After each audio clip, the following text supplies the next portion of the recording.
Hello everybody, we're the Love of Mezcal, and today we're going to try Cascahuin Siete Veces, Diez. So this is a very special tequila. This was produced in honor of Chava's father, celebrating his 70th birthday. And this is something that is very unique because they blended three of their expressions: the regular blanco, the plata, and the tahona.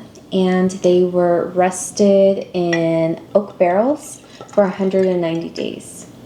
So like she said, there are three different tequilas that are blended together. The first one is the regular Cascahuin Blanco. For that one, it was distilled to 55% and then watered down to 44. That one was a 2,000 liter batch that at 44% was aged in the white oak barrels. After aging, it came out to 43.1%, and it was 1950 liters is what came out. Then for the Plata 48, that one was actually distilled to 49%, and then at that strength is what they put it in the barrels. They put in 1,630 barrels. After aging, it was 1,620 liters came out, and it was at 47.9%. And then for the third tequila, which is the Cascahuin Tahona, that one was distilled to 46%, and it was 1,490 liters. After the 190-day aging period, it was a yield of 1,485, and the proof did not change. So the final yield was 5,055 liters. What is interesting about these three tequilas is that you have different production methods. With the regular Cascahuin and the Plata 48, you had boiler mill crushing, and then it was open air fermentation in stainless steel. With the Tahona Blanco, they crush the agave with a Tahona wheel, and they ferment in cement tanks with the agave fibers.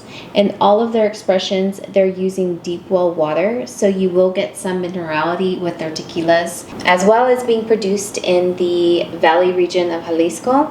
The agave and tequilas from that region tend to have more minerality and some more green and herbaceous notes to them.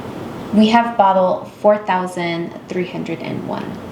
So us being mezcal drinkers, it took us some time to get into tequila because we had bad experiences with tequilas that had additives, using diffusers, bad experiences, which pushed us away.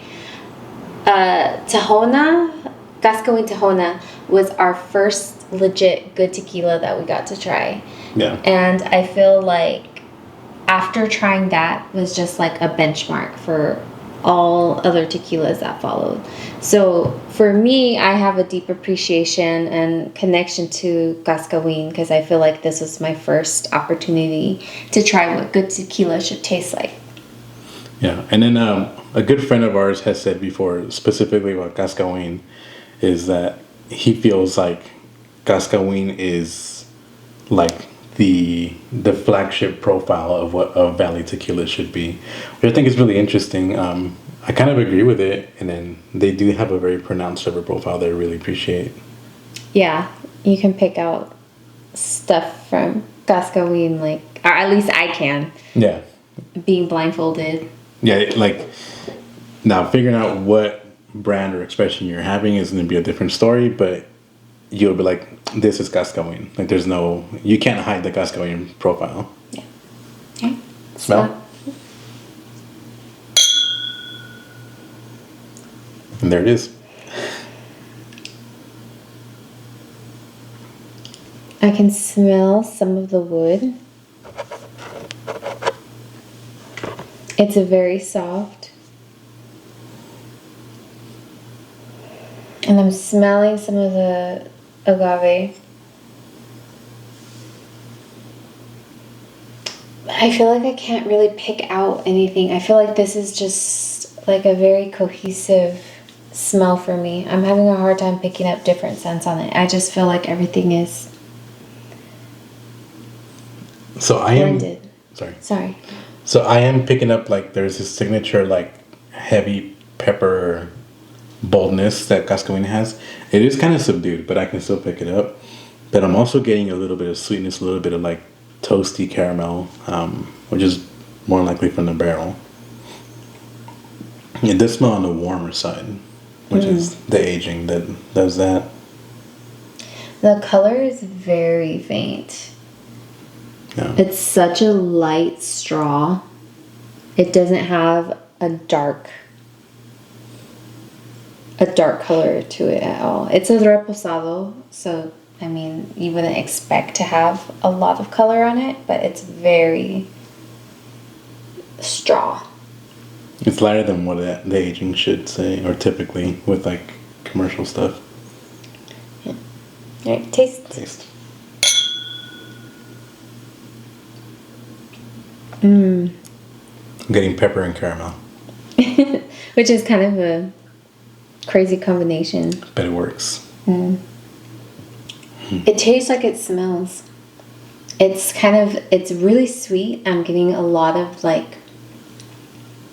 kind of like baking spices, and it has a good mouthfeel. It's just so cohesive. I can't pick it apart too much. It's not something that I can pick apart the three different ones. It is just unity. It's very, I won't say it's very sweet, but the sweet does come out, which I think is interesting that how both the blancos are, the aging on this is done right. I can taste the aging notes. It's very warm. A lot of baking spices on it. I can still taste some of that signature Cascahuin, but it's very toned down because of the barrel, because of the aging. It's just very cohesive. This is one that I'd have to sit and take time with and just enjoy, because I can't pick it apart. It's just it's really good. It's a mixture of three, but it's its own unique thing.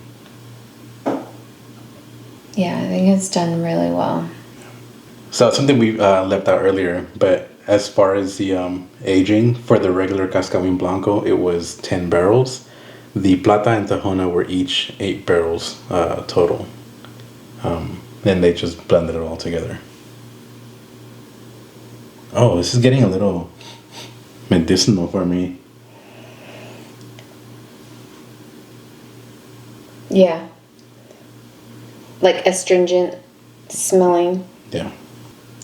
So this is a highly sought after tequila because of it was made, for a special celebration of his father. Good luck finding it. If you do happen to find it, treasure it. And if you've already tasted it, or if you have it for yourself, let us know what your thoughts are. I really like to hear other people's opinions because we all have different palates. And so our tasting notes and our experience might not be the one you have, and there's nothing wrong with that. That's part of the fun. And whatever you do not pour this into a shot glass and pair it with a wedge of lime. Yeah, don't do that. Oh, thanks for taking a sip with us. Sorry, Sita.